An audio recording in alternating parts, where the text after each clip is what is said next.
నమస్తే సార్, మీ పేరండి? లక్ష్మీనారాయణ. లక్ష్మీనారాయణ గారు ఏం చేస్తుంటారు సార్? నేను రజకుడిని, ఇస్త్రీ పని చేసుకొని నా జీవితాన్ని, నా భార్య బిడ్డల్ని పోషించుకున్నాను. సార్, రాష్ట్రంలో అయితే ఎలక్షన్స్ రాబోతున్నాయి మరో 30 రోజుల్లో. ఈసారి ఏ ప్రభుత్వం అధికారంలోకి వస్తే ప్రజలందరికీ బాగుంటుందని మీ దృష్టిలో అనుకుంటున్నారు సార్? 2019 ఎన్నికల్లో గతంలో బంగారు బాతుగుడ్లు పెట్టే చంద్రబాబు గారిని ఓడించడం కోసం, ఎందుకని రాజశేఖర రెడ్డి గారి బిడ్డ, రాజశేఖర రెడ్డి గారు మంచి పరిపాలన అందించారు. మరి ఆయన కొడుకు మరి ఆయనలాగానే ఆలోచిస్తాడు. దాని తోడు 16 నెలలు జైలు జీవితం గడిపాడు, ప్రజల్లో ఉన్నాడు. పైగా మా నాన్న ఒక అడుగేస్తే నేను 2 అడుగులు వేస్తానని చెప్పి అతని మాటలు నమ్మి దేశ చరిత్రలో కూడా ఏ ఎధవ, ఏ సన్నాసి ఎవడూ చేసుకోడు. అరగుండు ఒక మీసం తీయించుకొని ఈ జగన్మోహన్ రెడ్డి గెలుపు కోసం నేను ఒక శపథం పెట్టా. చంద్రబాబు గారు ఓడిపోయేంత వరకు ఆ అవతారంలోనే ఉంటా. ఆ విధంగా 9 జిల్లాల్లో 15 నెలల పాటు వైసీపీకి విజయానికి పనిచేశా ఆ దరిద్రపు వేషంలో. దానివల్ల నా భార్య ఏడిచింది, నా బిడ్డలు, నాకు 2 కొడుకులు, ఒక కూతురు, వాళ్ళకి పిల్లలు కూడా, వాళ్ళు ఏడిచారు. నా మనవాళ్ళు మనవరాళ్ళు అసలు స్కూల్కి వెళ్ళాం, మీ తాత ఏంటి, ఆ అవతారం ఏంటి, దరిద్రం అని ఆ విధంగా కూడా బాధపడ్డా. మమ్మల్ని పెళ్ళిళ్ళకి పిలవలా, చావులకు పిలవలా మా బంధువులు. నా ముఖాలు కూడా ఉమ్మూశారు, రాళ్లతో కొట్టారు. అన్ని బాధలు పడి ఈ జగన్మోహన్ రెడ్డి గారిని గెలిపిస్తే, చంద్రబాబు గారు 40 ఏళ్ల నుంచి టీడీపీ ప్రభుత్వం వచ్చినప్పటి నుంచి కూడా వికలాంగులకు ఇచ్చే పింఛన్లు కూడా ఆర్థిక నిబంధనలు పెట్టి కోత కోసి 50,000 పైచిలుకు పింఛన్లు, వికలాంగుల పింఛన్లు తీసేసింది ఈ ప్రభుత్వం. ఆ బాధ తట్టుకోలేక మరి ఆయన ఎన్నికల గుర్తు ఫ్యాన్ కదా, ఆ ఫ్యాన్కే 18 మంది రాష్ట్రంలో వికలాంగులు ఉరేసుకొని చనిపోయారు. అందువల్ల జగన్మోహన్ రెడ్డి గారు పాదయాత్రలో కలిసాం, అరగుండు ఒక మీసంతో కూడా కలిసాం. అరగంట సేపు మాతో మాట్లాడారు.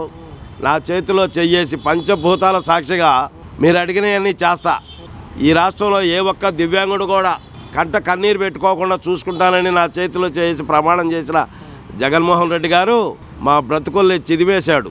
మాకు ఎటువంటి బ్రతుకుదారి పింఛను కాదండి, మాకు కావాల్సింది బ్రతుకుదారి మార్గాలు కావాలి. మూలంలో ముసలోడికి సరిపోతాయి 3,000 ఏంటి, దానికి కాదంట్లా. 3,000 అనేది చిన్న అమౌంట్ ఏం కాదు, అది పెద్ద అమౌంటే, ఒప్పుకుంటాను. కానీ సంసార బాధ్యతలు ఉన్నటువంటి వాళ్ళకి ఈ 3,000 చాలవు. అలా అని చెప్పి నడిమంచం మీద పడుకుంటాము, మాకు 30,000 ఇవ్వండి అని అడిగే మనస్తత్వం కాదు మాది. బ్రతుకుదారి మార్గాలు చూపించండి. ఆ బ్రతుకుదారి మార్గాలు ఎక్కడ ఉన్నాయి? గతంలో ఎస్టీడీ బూతులు, ప్రజా టెలిఫోన్లు, రోడ్డు అమ్మటి ట్రాఫిక్ అంతరాయంలో చోట బడ్డీ కొట్లు పెట్టుకునే లైసెన్సులు ఇచ్చేవాళ్ళు.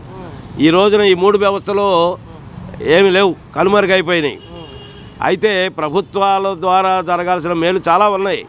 ఆర్టీసీ బస్టాండ్లు, దేవాలయాల దగ్గర కాంప్లెక్స్లు, మరి రైతు బజార్లో షాపింగ్ కాంప్లెక్స్లు, మున్సిపల్ కాంప్లెక్స్లు, ఆఫ్కో చేనేత వస్త్రాలయాలు, మరి లేపాక్షి బొమ్మల దుకాణాలు, ఇట్లా అనేకమైనటువంటి ప్రభుత్వం ఇప్పుడు కొత్తగా ఎస్టాబ్లిష్ చేయాల్సిన అవసరం లేదు. ఆల్రెడీ సాగుతున్నటువంటి వ్యవస్థలో మాకు కాయకష్టం చేసుకోలేనటువంటి వాళ్ళం కాబట్టి ఒక 10% మాకు అవకాశాలు ఇవ్వమని చెప్పి అడుగుతున్నాం. అయితే చివరి దశలో ఆ జీవో ఇచ్చారు, 43వ జీవో ఇచ్చారు, కానీ ఇంప్లిమెంట్ చేయట్లా.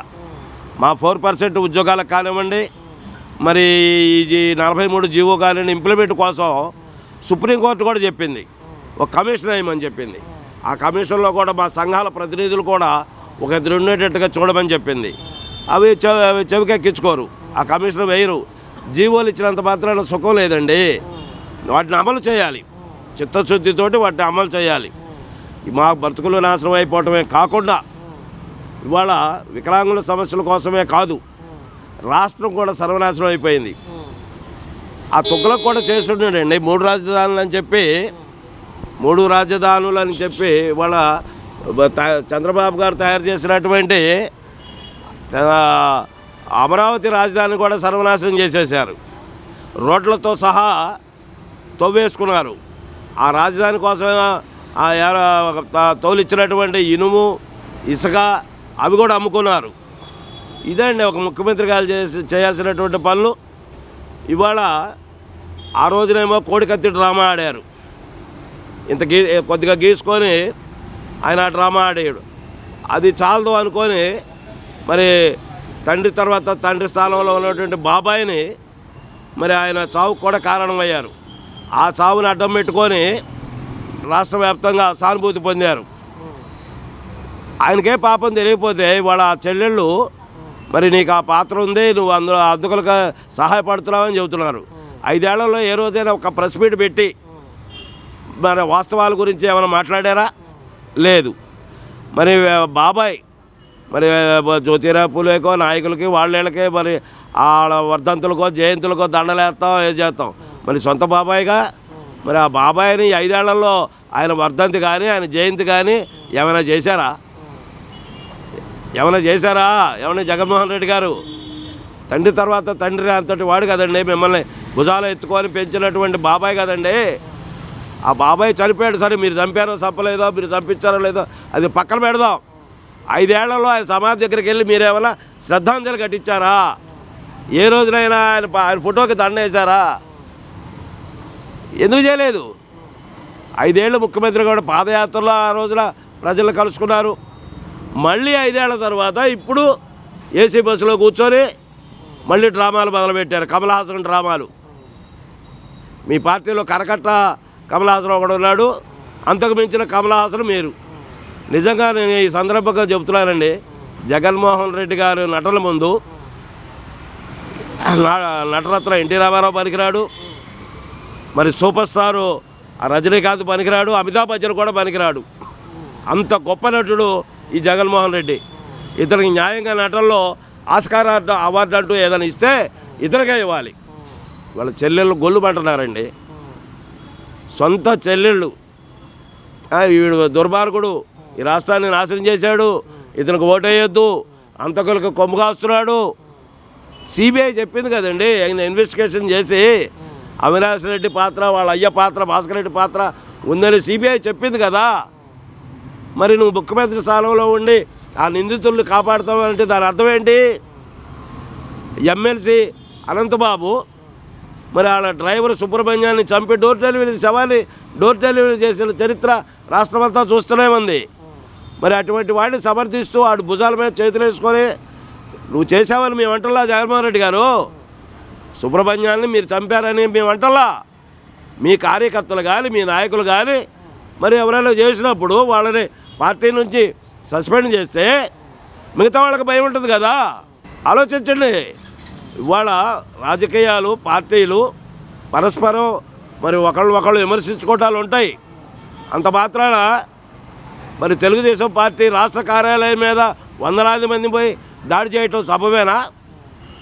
మరి ముఖ్యమంత్రి 14 ఏళ్ళు ముఖ్యమంత్రి, ప్రతిపక్ష నాయకుడు ఇంటి మీదకు పోయి 30 కార్ల మీద గొడ్డళ్ళు కత్తులు వేసుకొని పోయిన జోగి రమేష్కే మీరు మంత్రి పదవి ఇస్తారా? అంటే హింసను మీరు ప్రోత్సహిస్తున్నారు. ఒక ముఖ్యమంత్రి స్థానంలో ఉండి ఇలా చేయొచ్చా? చెప్పండి జగన్మోహన్ రెడ్డి గారు. మీరు డబ్బులు ఇచ్చామని అటు నుంచి ఇటు తీసుకొస్తున్నారు.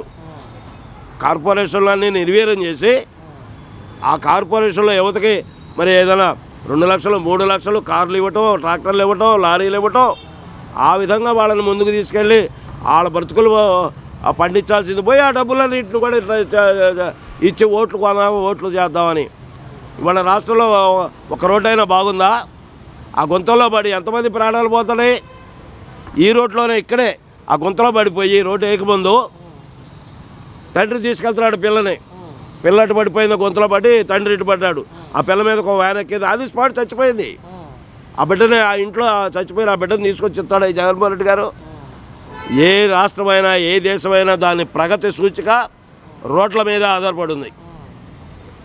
సింగపూర్ చూస్తాం, రోడ్లు బ్రహ్మాండంగా ఉంటాయి. అమెరికా చూస్తాం, రోడ్లు బాగుంటాయి. జపాన్ చూస్తాం, రోడ్లు బాగుంటాయి. దాన్ని బట్టే ఆ దేశం స్థితిని అంచనా వేస్తారు. ఇవాళ మన రోడ్లు చూస్తే, ఇతర దేశాల వాళ్ళు చూస్తే, మన రోడ్లు చూస్తే ఏమనుకుంటారు? ఎంత దరిద్రంగా ఉన్నాయి. బాలింతలు కూడా హాస్పిటల్కి వెళ్ళే లోపల ఈ గుంటల్లో పడిపోయి ప్రసవించే పరిస్థితులు. అదేమంటే మేము ఇప్పుడు వేయలేము, ఆ రోడ్లు అయిపోతే ఏమైంది, మేము డబ్బులు ఇస్తున్నాం కదా. ఆ సాక్షాత్ అసెంబ్లీలో ఏ రోజు రాజకీయాల్లో రానటువంటి భువనేశ్వర్ గారిని కూడా ఆ లోకేష్ ఎవరి పోలికలతో ఉన్నాడు, వాడి పోలికలతో ఉన్నాడు, ఈడి పోలికలతో ఉన్నాడు. ఏం భాష అండి అది? చట్టసభల్లో అసెంబ్లీలో మాట్లాడాల్సిన భాషలా? ప్రజల గురించి, ప్రజలకు కావాల్సిన సౌకర్యాలు, చట్టాలు చేయాల్సిన అసెంబ్లీలో అటువంటి బూతులు మాట్లాడతారా? మరి జగన్మోహన్ రెడ్డి గారికి కూడా 2 ఆడపిల్లలు ఉన్నారు కదా, మరి ఆయన పిల్లలకి ఏ పోలికలు వచ్చినాయో ఆయన కరెక్ట్గా చెప్పగలడా? ఆ 2 ఆడపిల్లలు ఆయనకే పుట్టారని గ్యారెంటీగా చెప్పగలడా? ఎందుకండి ఈ మాటలన్నీ? అసలు ఆమె రాజకీయాల్లోకి రాదు. అటువంటి మనిషిని, ఆడవాళ్ళని కూడా నీచంగా అవమానించడం, ఇవన్నీ పిల్లచాసులు, ఇవన్నీ హింసాత్మకమైనటువంటి చర్యలు. ఇవాళ జాబ్ క్యాలెండర్ 2,40,000 ఉద్యోగాలు ఇస్తానని చెప్పి, ప్రతి సంవత్సరం జాబ్ క్యాలెండర్ విడుదల చేస్తానని చెప్పి, ఏ సంవత్సరమైనా, ఏ జనవరి అయినా మీరు చేశాడా? చెప్పండి, న్యాయం చెప్పండి, మీరే చెప్పండి. ఏ ఒక్క సంవత్సరమైనా జాబ్ క్యాలెండర్ విడుదల చేశాడా? 25,000 ఉంటే ఇవాళ డిఎస్సి కూడా 6,000 అన్నాడు. అవి కూడా అయితే సస్తాయా? ఎలక్షన్ ముందు కూడా వచ్చింది, ఎంతవరకు అవుతాయి? మళ్ళీ చంద్రబాబు గారు వచ్చిన తర్వాత జరగాల్సిందే అవన్నీ కూడా. ఇవాళ ఉద్యోగాలు ఇవ్వలేకపోగా కనీసం కోచింగ్ సెంటర్లు లేవు. కోచింగ్ తీసుకోవాలన్నా హైదరాబాదే, ఉద్యోగం రావాలన్నా హైదరాబాదే.